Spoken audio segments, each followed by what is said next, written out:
Laker fans, how we doing? My name is Sammy Long. This is another Laker preview video, getting you guys ready for the Detroit game coming up here on the road. I'm going to be doing one for every single game this season. Alan's obviously killing it on his show in the morning and doing some post games at night, and I'll be doing preview videos getting you guys ready. So I just want to point that out.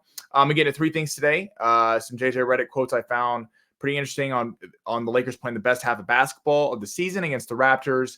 D'Angelo Russell's leadership that JJ Redick pointed out, in a little Detroit preview. Do have to mention, we're going to get it off the bat. Jackson Hayes, obviously, video came out over the weekend relating to a domestic violence incident that happened in 2021. A Lakers spokesperson contacted Saturday night, told ESPN, "We are cooperating with the league." Hayes declined to speak to reporters Sunday following the Lakers practice in Toronto. JJ Redick said, "We're obviously aware that the investigation has been reopened and we're going to cooperate fully.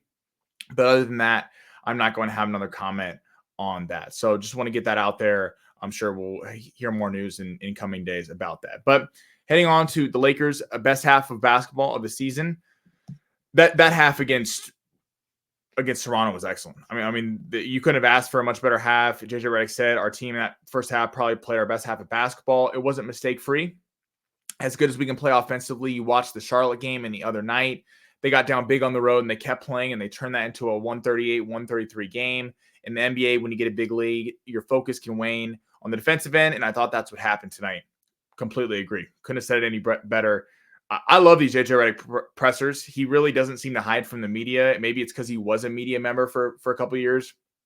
He really shoots guys straight and answers questions honestly, and kind of, not that he has to listen to the fan base, but what the fan base, what the media is saying, he highlights it. And he's not, I feel like Darvin Ham a lot of the time and previous coaches would just kind of give the PR answer. And I love that JJ Redick's pretty honest. He's like, yeah, there's things to clean up. The third quarter needs to be better in the defensive end. That thought they waned on it. And I thought he was totally right. In the first half, the Lakers shot 41.7% from deep as a team.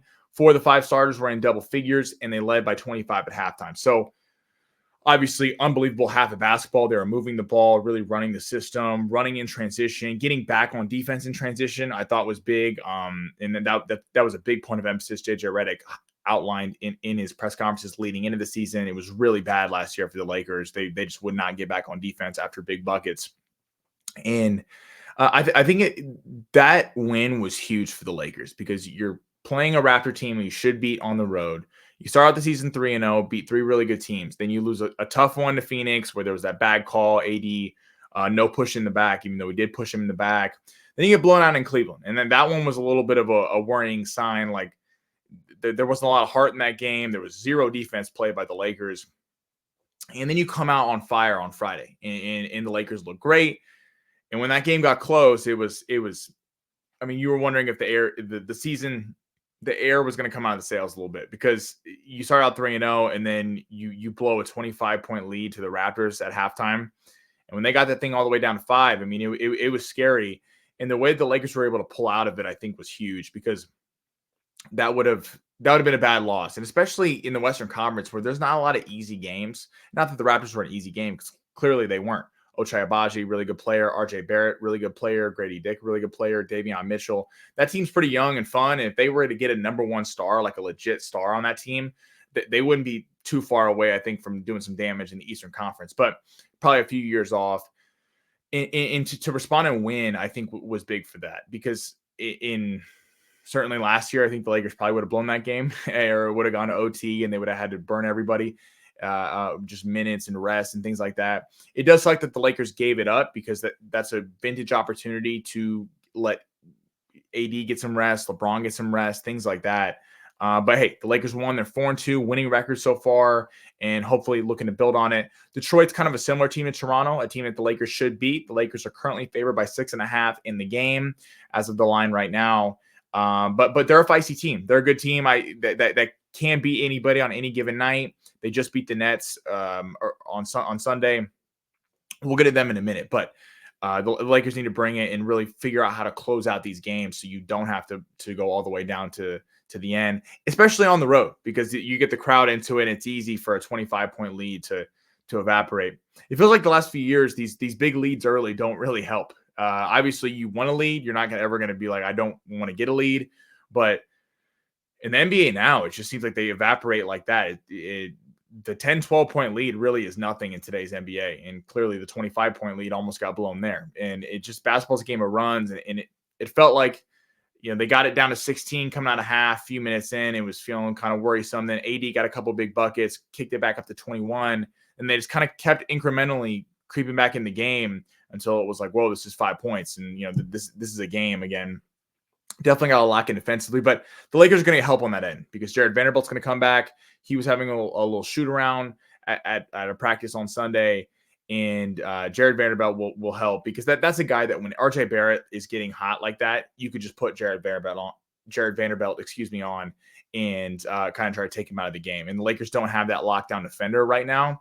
I'm surprised Cam Reddish didn't get a few minutes in that game just to try to kind of quiet down their offense a little bit, but I understand Cam Reddish is a bit of a liability offensively. So that'll be great to get Jared Vanderbilt back when he comes back here in a couple weeks. But JJ Redick also had some cool comments on D'Angelo Russell's leadership. He said he's been one of our most vocal leaders on our team.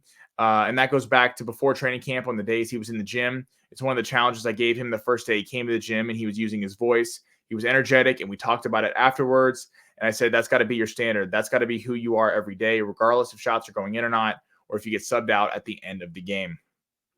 I love to see JJ Redick standing by DLO because DLO really won that game against the Raptors. They had all the momentum. They come all the way back, and DLO hit a couple huge threes at the end of that game. That one, the one that skied, that the broadcast was like, I don't know how that went in. That's what DLO brings, and why I'm hesitant when people want to get rid of D'Angelo Russell because he'll have bad shooting nights. We'll have 6 points, and you're like, where is he? He doesn't play much defense. But D'Lo has the offensive skill set to give teams problems and bail you out at end of games because he really is an elite scorer, and his frame just defensively, he doesn't have the frame to really be an excellent defender, even though I do think he gives a lot of effort defensively. And I love that JJ Redick is sticking by him because it seemed like a lot of people wanted him out the last week. And Reeves had up and down start of the season, but he's had a couple of really big games. 26, he had 20 against the Raptors, and D'Lo hadn't really got going. And you're wondering how he fits in. And JJ Redick recognizes a shooter because he was a good shooter in this league for a long time. The Lakers are going to need D'Angelo Russell if they want to get to the places they want to get to because D'Lo gives you that lethal scoring option that the rest of the guys on the team outside of AD and LeBron, I don't think you can get, and they certainly don't get from the guard spot. And I love Austin Reeves. Austin Reeves is a great player, but when D'Lo's on, and he can go up against the best of them offensively and match them pace for pace. So I love that he's really showing him love and not turning on him when I think it would be easy. It's because D'Lo's name gets dragged through the mud, and every time there's a trade rumor, it's him. I mean, Walker Kessler from Utah, it's already being reported they don't really want D'Lo and the package the Lakers want. They want Reeves, and the Lakers are like, Reeves is non-negotiable, which I love because Reeves is an excellent player, and it'd be a shame to get rid of Austin Reeves. But I'm glad D'Lo had that game because let's not forget who carried the Lakers to the playoffs last year. If it wasn't for D'Lo going down that crazy stretch, the Lakers probably don't even get in. But so love to see JJ Redick sticking up for his guys. Looking at Detroit, Detroit's a feisty team. Cade Cunningham is one of my favorite players to watch in the league. He's averaging around 25 points per game, 6 rebounds, 7 assists. He really reminds me a lot of a young Russell Westbrook. He really does it all. He doesn't have much help on the team, but they really scored with him. Early on in his career, he was kind of injured and didn't know if they made the right number 1 pick, but he's really blossomed in the last few years. Got a big contract. I'm sure he'll show out Monday night. They're 2-5 record. They beat Brooklyn earlier on Sunday. Both wins they had this year, they had opponents under 100 points, held opponents under 100 points, so they can lock in defensively when they want to. This team has got a lot of names on it. Tim Hardaway, obviously around 13 points per game. He played for the Mavs for a while. Tobias Harris, Philly coming over 12 points per game, about 8 rebounds per game. So he kind of does it all. Jalen Duren, 9 rebounds per game. He's a menace on the glass. Isaiah Stewart, the Lakers have had some history with Isaiah Stewart, but he's the backup center. He's a good rebounder. Malik Beasley, former Laker. He had 18 against Brooklyn. He gets a lot of minutes off the bench. He had 29 minutes against Brooklyn, kind of hangs around there to spell some of the guards. Ron Holland is a nice young player they're kind of bringing along, keeping him at 10 minutes per game, kind of around there. And Jaden Ivey is really nice as well with 19 points per game. So again, again, the Lakers should win. As I mentioned, they're favored by 6.5, even on the road. But this is a team that could beat the Lakers. They have talent, and it's important to not overlook this team. I know that's easy to say, don't overlook a team, but the Western Conference, there's not easy games. I mean, up and down, it feels like everyone has stars in the Western Conference. Everyone's got a guy that could drop 40 on any given night, and you just can't, count on that all the time. The Lakers got a little bit of a break here with the scheduling with the Raptors and now Detroit. It's important to win these games that you're supposed to win, because knowing that when you're playing the elite, you're not going to win every game. And the Lakers really did some work beating the Suns and the Kings and the Timberwolves. I know they lost to the Suns, but they have tiebreakers right now against all those teams except Phoenix, who are 1-1. Their loss to the Cavs is out of conference. Obviously, Cavs are a really good team. Take advantage of the teams you should beat, so it puts you in a good position later at the end of the year, because I feel like the last few years, that's been part of the Lakers' problem, is they'll beat the best team in basketball and then they'll lose to one of the worst teams. And it's like, well, both count the same, even though it feels good to beat one of the best teams in basketball, like last year when the Lakers beat the Celtics with no LeBron and AD. If you go and lose to the Pistons, it's kind of moot because you're just 1-1.